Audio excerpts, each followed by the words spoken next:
বাঁকুড়া জেলার ইন্দাস ব্লকের আকুই 1 নম্বর অঞ্চলে বনকি গ্রামে ভারতীয় জনতা পার্টি বিজেপির তরফ থেকে গ্রাম চলো অভিযান কর্মসূচি করা হলো।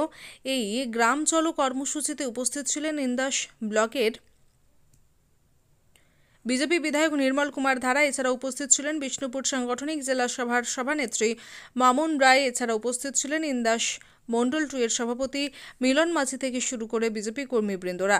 এই দিন বিজেপি বিধায়ক নির্মল কুমার ধারা তিনি গ্রামের সাধারণ মানুষদের সাথে দেখা করেন এবং প্রধানমন্ত্রীর যশোর ভারত সম্বন্ধে সাধারণ মানুষের কাছে তুলে ধরেন ও তার সাথে সাথে 2024-এর যে লোকসভা নির্বাচন এই ভারতীয় জনতা পার্টিকে বিপুল ভোটে জয়যুক্ত হয় সেদিকে লক্ষ্য রেখে সাধারণ মানুষের সাথে জনসংযোগ করেন এবং তার সাথে সাথে প্রধানমন্ত্রীর 10 বছরের যে সমস্ত প্রকল্প চালু হয়েছে সেই সমস্ত প্রকল্প সাধারণ মানুষের কাছে তুলে ধরেন এবং তার সাথে কিভাবে সাধারণ মানুষ প্রকল্প থেকে বঞ্চিত হয়েছেন সেই কথাও তুলে ধরেন সাধারণ মানুষের কাছে।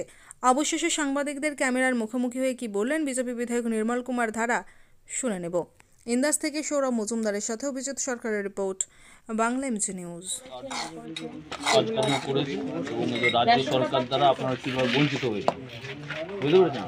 কারণ এই যে প্রধানমন্ত্রী আবাস যোজনার যে ঘর আপনারা পাওয়ার যোগ্য, এই তো আপনাদের ঘর পাওয়ার যোগ্য, আপনারা বঞ্চিত। কি কর্মসূচি নিলেন?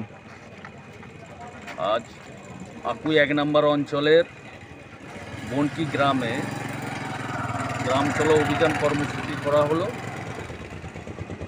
যশস্বী প্রধানমন্ত্রী যে 10 বছরের সেবা সুশাসন এবং গরিব কল্যাণ যোজনা যে সকল কার্যকলাপ এবং জনহিতকর কাজকর্ম উনি করেছেন এবং বর্তমান সরকারের দ্বারা যে বাংলার মানুষ বঞ্চিত, বিভিন্ন জনহিতকর কেন্দ্রীয় সরকারের জনহিতকর প্রকল্প দ্বারা বাংলার মানুষ বঞ্চিত, সেই সকল প্রকল্পের কথা জনগণকে জানালাম এবং জনগণ খুবই উৎফুল্লিত।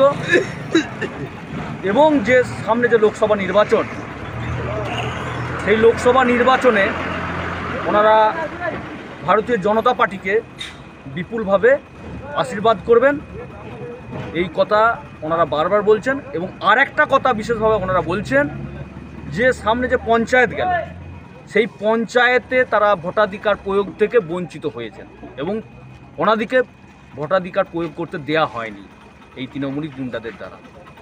সেইটা যাতে না হয়, মানুষ স্বতঃস্ফূর্তভাবে ভোট দেবে, এটাই তারা চাইছে। এবং যদি স্বতঃস্ফূর্তভাবে ভোট হয়, ভারতীয় জনতা পার্টি লোকসভা নির্বাচনে বিপুল ভোটে জয়লাভ করবে।